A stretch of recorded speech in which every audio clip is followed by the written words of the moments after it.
अस्सलाम वालेकुम class 7 lecture number 28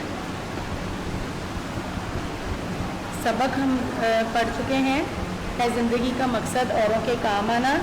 इसकी आज हमने बुक एक्सरसाइज यानी इसकी मश्क हमने करनी है। आज सब बच्चे अपनी अपनी बुक्स ओपन करें और है ज़िंदगी का मकसद औरों के काम आना इसकी मश्क खोलें। पेज नंबर 103 सफ़ा नंबर 103 पर ये आपको क्वेश्चन आंसर्स नज़र आ रहे हैं, मुख्तसर जवाबात। ये हम नहीं करते हैं चूँकि इसको हम इसकी जगह पे हम तफहीम इबारत करते हैं। तो हम अपने नेक्स्ट क्वेश्चन की तरफ चलेंगे। दुरुस्त जवाब पर टिक का निशान लाएं। पेज नंबर 103 मश्क हम करने जा रहे हैं। आज है ज़िंदगी का मकसद औरों के काम आना। तो हम इसके दुरुस्त जवाब जो हैं MCQs जो हैं उनको करेंगे। सबसे पहला है इंसान एक हैवान है। 4 इसकी ऑप्शन दी हुई है। कौन सा हैवान है इंसान? मुआशी, अलिफ, बे मुआशरती, जीम सियासी, दाल इखलाकी। तो इसका दुरुस्त जवाब है, इसके ऊपर टिक का निशान लगा लें, मुआशरती। इंसान एक मुआशरती हैवान है। नंबर 2 मुसलमानों की मिसाल ऐसे ही है जैसे अलिफ फ़र्द वाहिद, बे जिनसे वाहिद, जीम जसद वाहिद और दाल किस्म वाहिद। तो सबक के मुताबिक हमारा दुरुस्त जवाब जीम ऑप्शन है, जसद वाहिद। नंबर 3 साथ साथ आप लोग भी अपनी बुक के ऊपर मार्क करते जाएं, सॉल्व करते जाएं बुक एक्सरसाइज साथ साथ। असल इंसानियत है अलिफ दौलत जमा करना, बे मुलाजमत करना, जीम हुकूमत करना, दाल खिदमत करना। तो यहाँ हमारा दुरुस्त जवाब है दाल खिदमत करना। नेक्स्ट है ज़ख्मियों को पानी पिलाने वाला वाक़या रूनमा हुआ। कब रूनमा हुआ ये वाक़या? अलिफ जंगे बदर में, बे जंगे ओहद में, जीम जंगे खंदक में, दाल जंगे यरमूक में। तो इसका हमारा दुरुस्त जवाब है जंगे यरमूक में। जंगे यरमूक इसका दुरुस्त जवाब है अगर हम सबक को पढ़ें तो। उसके बाद नेक्स्ट है लास्ट इस पेज का लास्ट MCQs है। पाकिस्तान को शदीद तरीन ज़लज़ले ने हिला कर रख दिया। इस वक्त के ज़लज़ले ने अलिफ 8 अगस्त 2005 को, बे है 8 सितंबर 2005 को, जीम ऑप्शन है इसकी 8 अक्टूबर 2005 को और दाल ऑप्शन है 8 नवंबर 2005 को। तो हमारा दुरुस्त ऑप्शन जो है इसका जीम आंसर है जो है 8 अक्टूबर 2005। अब पेज नंबर 104 ओपन करें। पेज नंबर 104 के ऊपर बेटा आपको तीसरा सवाल नज़र आ रहा होगा। सवाल नंबर 3 जुमलों में इस्तेमाल करें। यहाँ पर कुछ लफ्ज़ दिए गए हैं। खबरगिरी करना, नागहानी आफत, इसार, बेसरो सामानी, हुस्ने सुलूक, साजेदार, दरकशंदा, फलाह बहबूद। ये हमने इसके साथ और मज़ीद अल्फाज मिलाकर आप लोगों को जुमलों के लिए दिए हुए हैं जो आपको प्रिंटेड सिलेबस दिया गया है। उसके अंदर ये अल्फाज आपको और भी ज़्यादा इसमें ऐड किए हुए हैं चैप्टर में से लेके। तो ये हमारा जुमलों का अलग से एक लेक्चर होगा, उसमें हम जुमलों का रिटर्न वर्क करेंगे। ये हमारा कॉपी वर्क होता है।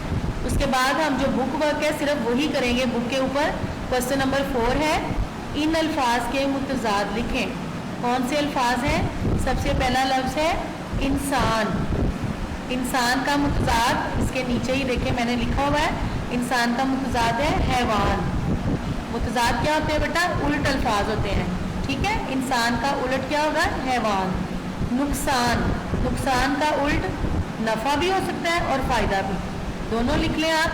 नुकसान का मुतजाद नफ़ा फ़ायदा। खुद गर्जी, खुद गर्जी यानी जो इंसान खुद गर्ज होता है जो मतलबी होता है, और इसका उलट क्या होगा? बेगर्जी कि जिसको कोई गर्ज नहीं होती है, जो जिसको कोई लालच नहीं होती है। इसके बाद अगला लफ्ज़ है तंगी। तंगी का उलट मुतजाद कुशादगी, इनकार, इकरार। किसी काम से इनकार करना या इकरार कर लेना, किसी बात का इनकार कर देना या इकरार कर लेना, मान लेना उसको। इनकार करना मतलब जुटला देना और इकरार करना मान लेना।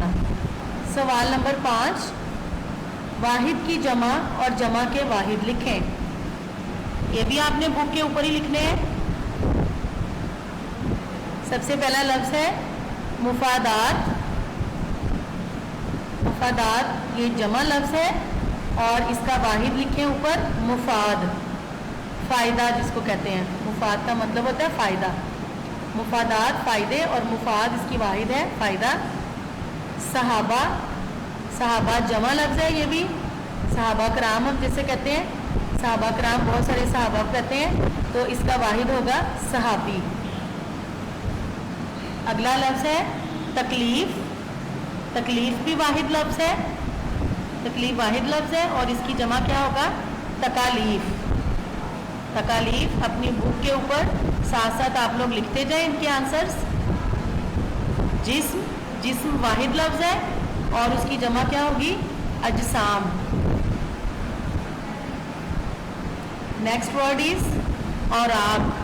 औराक जमा है, इसका वाहिद होगा वर्ग। औराक जमा है और इसका वाहिद होगा वर्ग। अगला लफ्ज़ है मुहाजिर। मुहाजिर वाहिद है और इसकी जमा क्या होगी मुहाजिरीन। मुहाजिर की जमा मुहाजिरीन। आफत वाहिद लफ्ज़ है, इसकी जमा क्या होगा आफात। आफत, आफात। मवाक़े, मवाक़े भी जमा वर्ड है और इसका वाहिद होगा मौका। मवाक़े की जमा क्या होगा मौका। उसके बाद सवाल नंबर 6 देखें। एराब की मदद से तलफ़ुज़ वाज़े करें। एराब लगाकर हमने लफ्ज़ों का तलफ़ुज़ वाज़े करना है। सबसे पहला लफ्ज़ है अख़ुवत। लफ्ज़ के ऊपर एराब लगे हुए हैं, आपको नज़र आ रहे होंगे। देखें, अलिफ के ऊपर ज़बर, खे पे पेश, वाव पे शद और ऊपर ज़बर और तेज साकिन अख़ुवत। सब बच्चे अपनी बुक्स के ऊपर एराब लगाएं। अगला वर्ड है यगानिगत। ये पे ज़बर, गाफ अलिफ गा, इसको हम इसी तरह से गा पढ़ेंगे यगा। नून के नीचे ज़ेर है यगानी और गाफ के ऊपर फिर ज़बर और तेज साकिन यगानिगत। नेक्स्ट वर्ड है असल। अलिफ पे ज़बर, स्वाद साकिन और लाम साकिन असल। अगला लफ्ज़ है जीम जस्त। जस्त, जीम पे ज़बर, सीन साकिन, दाल साकिन जस्त। नेक्स्ट वर्ड है मुहाजिर। मीम पे पेश, हे अलिफ हा, इसी तरह से पढ़ा जाएगा मुहा, जीम के नीचे ज़ेर और रे साकिन मुहाजिर। और अगला लफ्ज़ है सिमत। सीन के नीचे ज़ेर, मीम और तेज साकिन, इसको हम कहेंगे सिमत। सवाल नंबर 7। जंगे यरमूक का वाक़या आपने पढ़ा है, इसे कहानी की सूरत में अपने लफ्ज़ों में दोबारा लिखें। आपने इस बुक में पढ़ा है जंगे यरमूक का वाक़या, तो आप उसको उसी वाक़े को कि किस तरह से एक मुहाजिर, एक जो ज़ख्मी भाई था, उसने दूसरे मुसलमान भाई को अपने ऊपर फौकियत दी अपनी प्यास पर और कहा कि पहले उसे पानी पिलाएं। इस तरह से ये जो पूरा वाक़या है इसको आप अपने अल्फाज में दोबारा लिख सकते हैं, तो इसको क्रिएटिव राइटिंग के तौर पर आप लिखें। उसके बाद सवाल नंबर 8 है। इस सबक में आपने मामूर का लफ्ज़ पढ़ा है, इससे मिलता जुलता एक और लफ्ज़ है मामूर। इन दोनों लफ्ज़ों के मायने लुगत से देखें और दोनों को जुमलों में इस तरह इस्तेमाल करें कि इनका मफ़हूम वाज़े हो जाए। अब हम इसका पहले मायने देखेंगे। मीम अलिफ मा, मीम पेश व मुँह और रे मामूर, ये जो इस बुक में लफ्ज़ इस्तेमाल हुआ है इसका मतलब है मुकर्रर करना। मामूर करना, मुकर्रर करना। और मामूर जो है जिसमें आइन आती है, इसका मतलब होता है भरा हुआ। तो इनके जुमले जब हम देखेंगे तो इनके जुमले किस तरह से बनेंगे। मामूर का जुमला हम किस तरह से बनाएंगे। जंगे यरमूक में एक शख्स जख्मियों को पानी पिलाने पर मामूर था, यानी मुकर्रर करना इसका मतलब होता है ना, तो मामूर था यानी मुकर्रर था। जंगे यरमूक में एक शख्स जख्मियों को पानी पिलाने पर मामूर था। और मामूर जो है, मेरा दिल अपने वतन की मोहब्बत से मामूर है। मामूर भरा हुआ होता है, میرا دل اپنے وطن کی محبت سے معمور ہے. اس طرح سے ہمیں دونوں لفظوں کو جملوں میں استعمال کر کے اور ان کا معنی لکھنے کے بعد دیکھنے کے بعد ہمیں پتہ چلا کہ دونوں میں کیا ڈفرینس ہے. اس کا تلفظ ایک ہی ہے لیکن اس کا املا بھی مختلف ہے اور معنی بھی مختلف ہے. سوال نمبر 9. اس سبق میں آپ نے سیلاب زدہ اور آفت زدہ کے لفظ پڑھے ہیں. زدہ کا معنی ہے مارا ہوا، یوں سیلاب زدہ کے معنی ہے سیلاب کا مارا ہوا. آپ اس طرح کے ان الفاظ کے معنی اپنی کاپیوں پر لکھیں. اب کون کون سے یہ الفاظ ہیں یہ آپ کی بک کے اوپر دیے ہوں گے. یہاں پر یہ ورڈز کٹ ہیں لیکن آپ اپنی بک پر دیکھیں گے. قحط زدہ لفظ ہے، پہلا لفظ ہے قحط زدہ، اس کا معنی لکھیں قحط کا مارا ہوا. دوسرا لفظ ہے آفت زدہ، مصیبت یا آفت کا مارا ہوا. غم زدہ، غم کا مارا ہوا. مصیبت زدہ، مصیبت کا مارا ہوا. اس کے بعد سوال نمبر 10 ہے پیج نمبر 104 پہ کہ اس سبق کا خلاصہ. تو خلاصہ آپ کو کمپوز فارم میں مل چکا ہے، یہ ہم بعد کے لیکچرز میں کریں گے.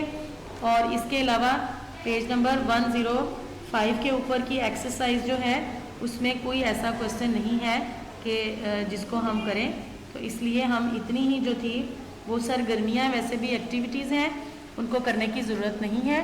یہ ہمارا اتنا ہی بک ایکسرسائز کا ورک تھا. یہ آج کا آپ کا کام ہے، آپ کا کلاس ورک تھا، آپ نے اس کو کیا. یہی آپ کی ڈائری ہے. Learn book exercise of chapter ہے زندگی کا مقصد اوروں کے کام آنا.